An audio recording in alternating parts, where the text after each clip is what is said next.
You're not avoiding work. If you were, you wouldn't feel this drained before the day even begins. You're not ineffective either. Ineffective people aren't leaned on this heavily, and you're not short on drive. Someone without it doesn't keep showing up when the payoff stays distant and uncertain.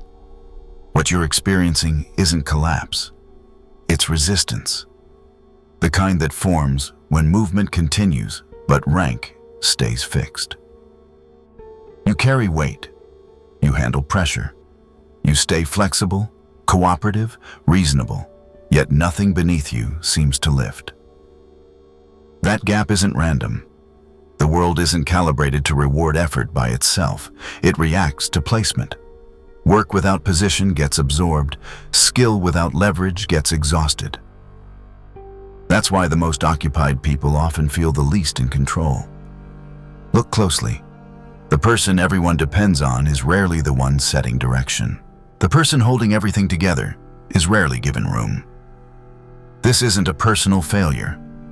It's a flawed formula you were handed early. You were taught that output equals advancement. In reality, output without leverage just trains others to pass you by. Once that clicks, the weight you've been carrying finally has an explanation. The issue was never how much energy you had. It was where that energy was positioned. And seeing that clearly is what shifts where this story actually starts from here. You wake up already worn down, not from effort, but from a quiet pressure that settles in your chest before the day even makes a demand. The alarm sounds less like a reminder and more like an accusation. Coffee helps just enough to get you moving, but your head still feels heavy. You promise yourself this day will be different. By the time work begins, you're already managing expectations. You reply fast. You fix problems before anyone notices them. You take notes, fill gaps, stay late. People say thank you briefly and keep moving. Your name slowly becomes a synonym for dependable, not decisive. In meetings, you choose your words carefully. The room keeps moving. Someone louder restates your point, and suddenly it sticks. You let it pass because you don't want tension. You tell yourself that's maturity. Lunch goes by with half a thought still unfinished. The afternoon fills with tasks that need execution, not judgment. You're active, helpful, necessary, and somehow still on the edge. When the day ends, nothing fell apart. Everything functioned. That's the problem. On the way home, messages keep coming. You respond anyway. At night, when the noise finally drops, one smaller question stays with you. Where do I actually stand?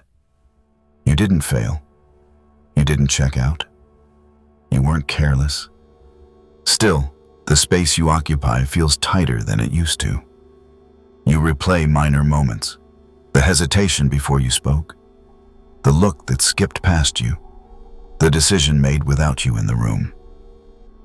None of it is dramatic enough to challenge, which makes it heavier.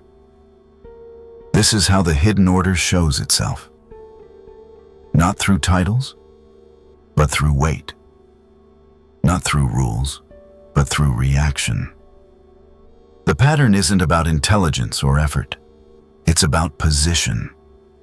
And once you notice it inside an ordinary day like this, you realize you've been living inside a hierarchy you never agreed to, measured by how others respond to you, not by how hard you try.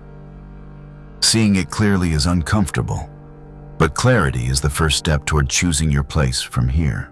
If any part of this felt familiar, drop one word in the comments. One word. Which moment hit you? Pause for a moment, not to feel, but to think. Your emotions have already flagged that something is off, but emotions don't give explanations. They only give signals. So ask yourself this: what if effort was never meant to create position? What if working harder only makes you more useful, not more influential? You were taught that consistency earns respect. that patience turns into authority, that if you keep showing up long enough, the system will eventually recognize you. But look at your own evidence. You keep moving, you keep contributing, and the reaction around you barely changes. If intention carried weight by itself, wouldn't people respond the moment you cared?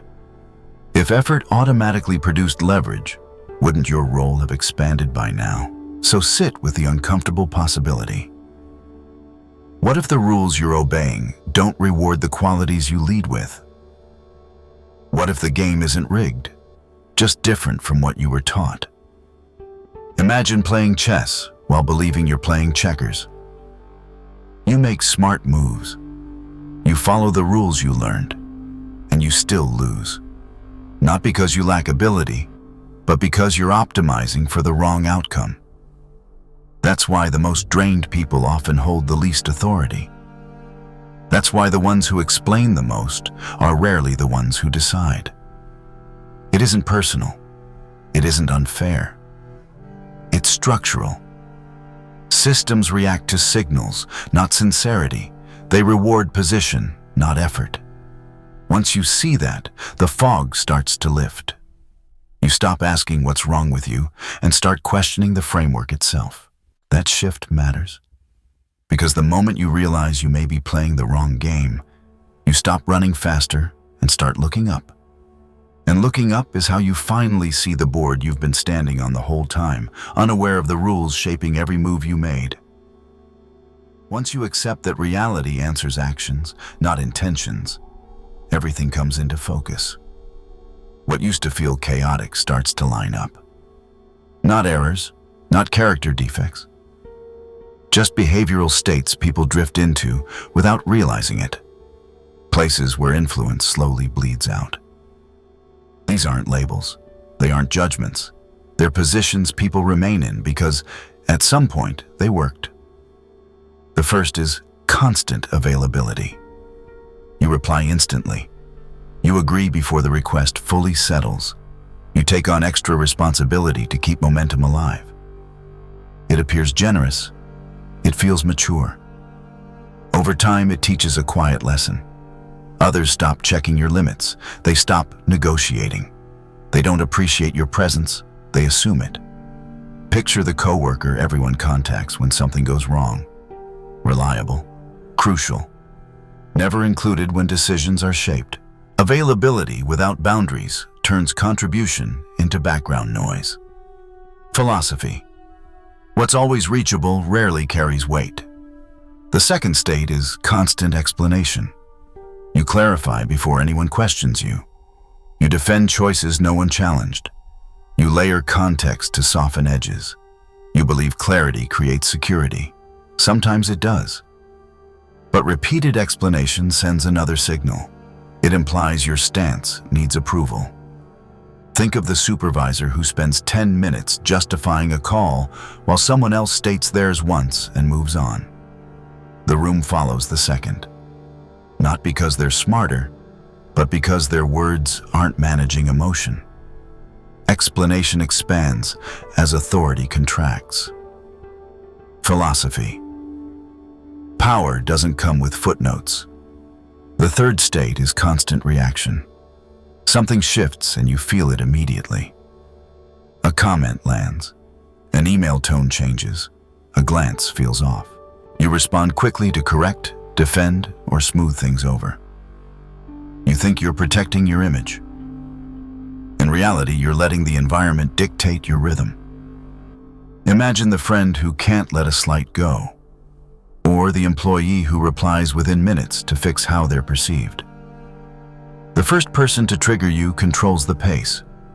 Reaction hands over timing, and timing determines impact. Philosophy. The one who responds last sets the frame. None of these states are moral failures. They're survival patterns. They form when you're trying to be fair, helpful, and understood in systems that reward speed and compliance. The issue isn't any single behavior. It's repetition. Availability trains expectation. Explanation trains uncertainty. Reaction trains control. Layered together, they quietly reposition you.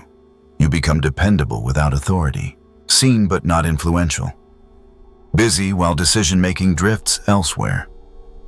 The loss is subtle. There's no confrontation, just a gradual narrowing of space. Opportunities arrive smaller, conversations advance without you. Choices are made around you, not with you. Notice how ordinary this all feels. That's why it's hard to catch. Each moment looks reasonable by itself. Staying late, clearing confusion, responding fast. But systems don't respond to moments. They respond to patterns. Patterns create placement. Placement shapes response. That's why more effort doesn't fix it. More availability deepens the rut. More explanation strengthens the signal. Faster reaction tightens the loop. The exit isn't about trying harder. It's about noticing where you've been standing. Most people see themselves in more than one state depending on context.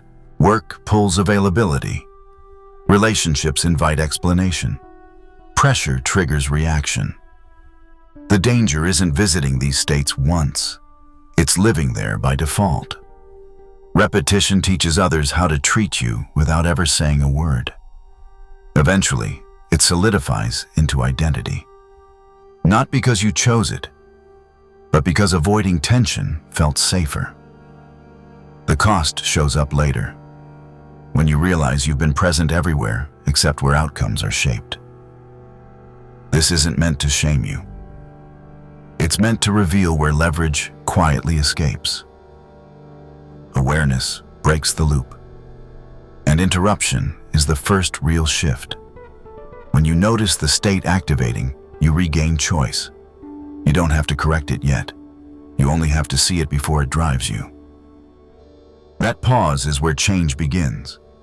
Because what you observe slows down, and what you stop feeding loses force. Read these states again and notice which one tightened your chest. Which one didn't offend you, just described you. If you recognized yourself in one of these, say which one. If the earlier states showed you where influence thins out, these moments show you precisely when it slips away. Not conceptually, not later. In the moment it happens. These are the break points, the quiet seconds where your position shifts and never quite returns to where it was. They rarely register as losses because nothing dramatic occurs. No confrontation, no correction. People simply recalibrate. And once they do, you find yourself standing somewhere else without ever having moved. The first break happens when you speak too soon. You contribute before the room has settled. You answer while the question is still forming. You offer a solution while others are still absorbing the problem. It feels engaged. It feels helpful. But timing carries weight, and early words are light. Think of a meeting where you jump in quickly, only to watch the discussion flow past your point as if it never landed. Minutes later, someone repeats the same idea after silence has built pressure, and the room pauses. Same content, different moment. The power didn't leave because you were incorrect. It left because you released the tension that would have given your words gravity. The second break happens through overpresence. You're always there, always reachable, always available. You attend every meeting, you reply to every message. You show up even when your presence adds nothing new. At first, this reads as commitment. Over time, it creates a subtle shift.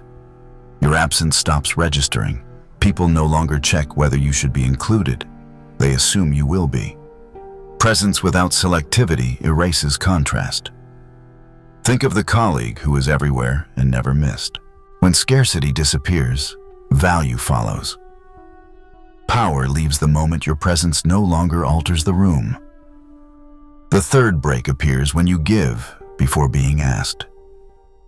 You anticipate needs. You solve problems no one assigned you. You offer help before there's a request. It feels generous, even virtuous. But unsolicited contribution often sends the wrong signal.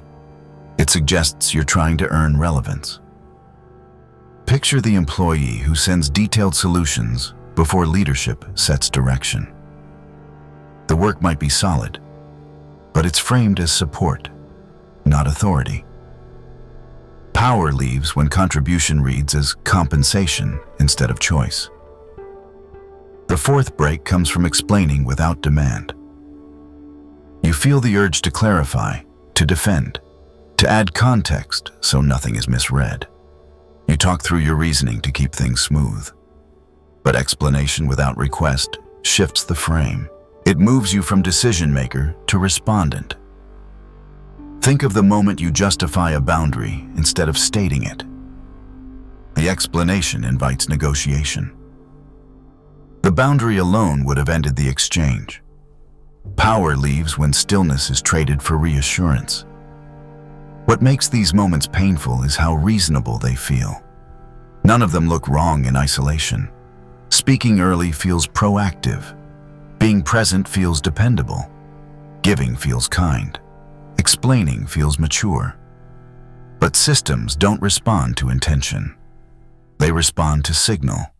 And each signal quietly lowers your position in the order of response.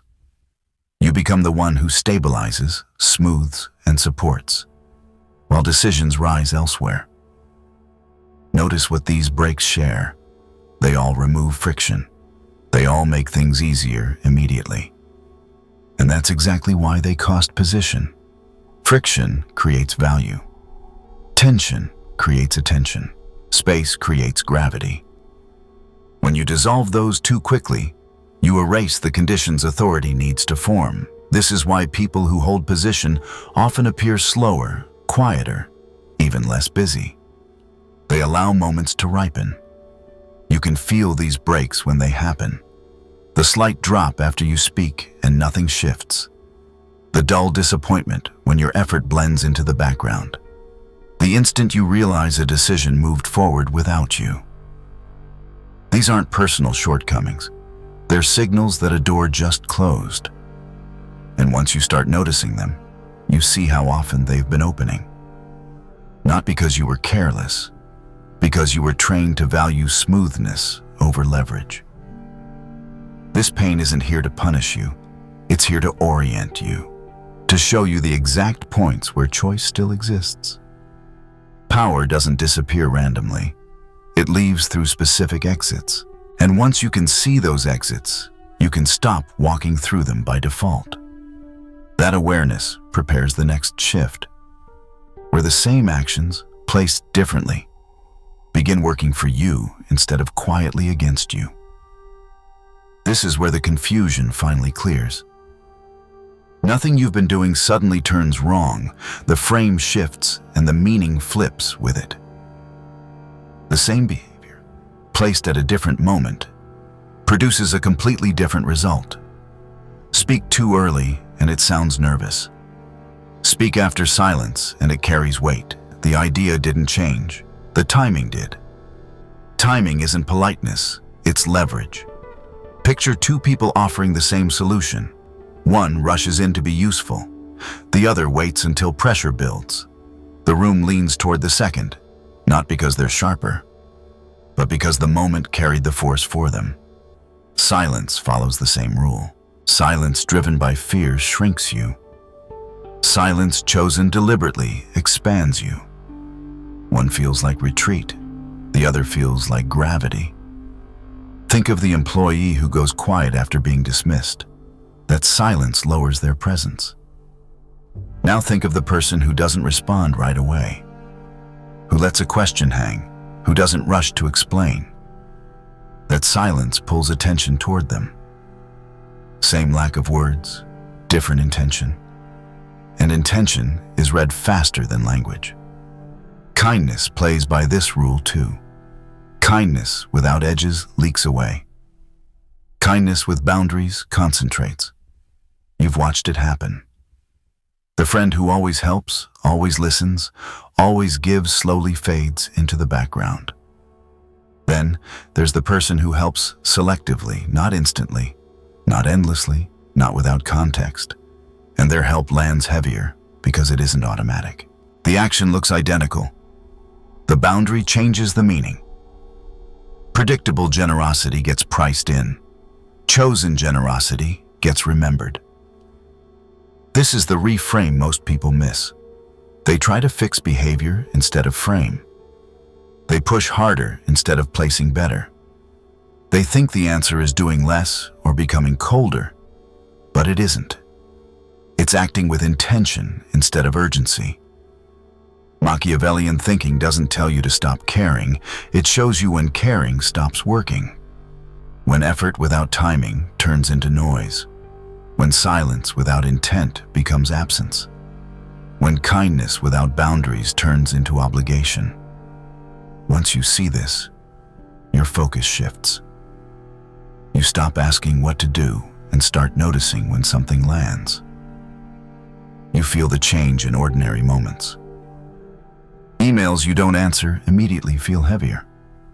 Meetings where you listen longer reset the pace. Favors you don't rush to offer gain shape. Nothing dramatic happens. No confrontation, no announcement. Yet the tone shifts. People check instead of assuming. They pause before assigning. Pressure moves off you and into the space you hold. This isn't manipulation. It's alignment. You stop matching the room's urgency and start setting it. Urgency spreads, and whoever controls it controls movement. When you stop racing the moment, others adjust their speed around you. When you stop filling gaps, gaps begin working for you. The same actions that once drained you start creating pull. That's the realization. Not a new tactic, but a new placement. Let this sit for a moment. What's one belief you're starting to question right now? Or, if you prefer, what did this reframe change for you? What comes next doesn't unfold in the room. It takes shape inside you long before anyone else registers a change. Once you understand how timing, silence, and boundaries alter outcomes, the real work begins. And this is where most people slip. They rush to apply tactics without reordering themselves. But position isn't created through tricks. It's built through control. Starting with the thing most people surrender automatically: their reactions. Control doesn't mean shutting things down, it means slowing them down. The space between what hits you and how you respond is where authority is formed. When something provokes you and you don't move right away, you create space. Inside that space, you choose instead of release. You've seen this quality in people you respect. They don't react to soothe discomfort. They don't rush to erase tension. They allow moments to sit, not as punishment, but because they aren't governed by urgency. From there comes restraint in explanation. You stop narrating yourself. You stop defending decisions that stand without support. You start noticing how often explanation was never about clarity, but about calming anxiety. Think of the leader who states direction once and moves on. No justification, no reassurance. The room adjusts. Not because they're louder, but because they're settled. As self-trust deepens, explanation fades on its own. Then comes the hardest shift of all. You stop acting to unload emotion. You don't send the message just to feel better. You don't speak to relieve pressure. You don't agree simply to end friction. You stay with the discomfort instead of exporting it. This feels wrong at first, because most people are trained to discharge emotion through action. But power comes from containment. When your internal state stays steady, others sense it. They slow down. They listen differently. They approach you with more care.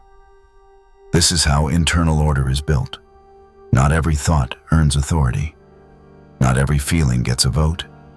Not every impulse deserves execution. There is sequence.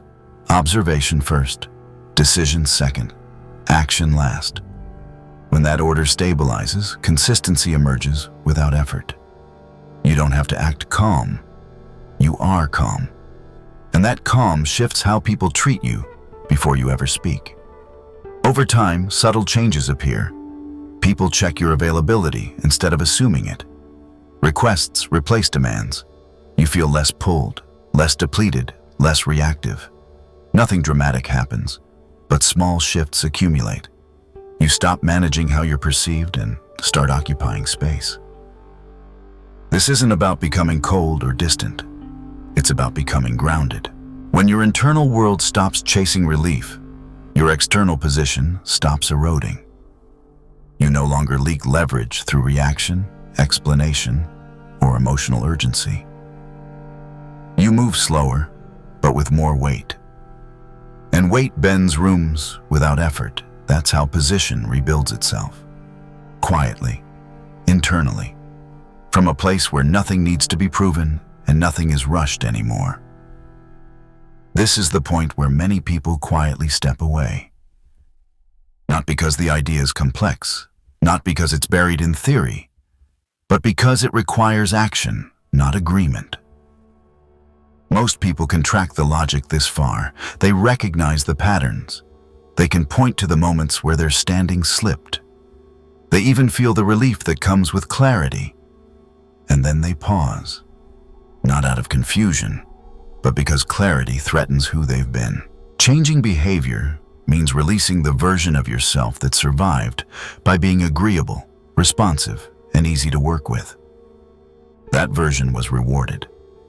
It was praised for reliability, for keeping things smooth, for absorbing tension so others didn't have to. Power asks you to step out of that role, quietly, without recognition. That's why many won't apply this. Not because it's difficult to grasp, but because it's difficult to tolerate the discomfort that follows. Power requires patience with tension. It asks you to let silence exist, to allow misunderstanding without rushing to resolve it, to accept being briefly disliked rather than permanently overlooked.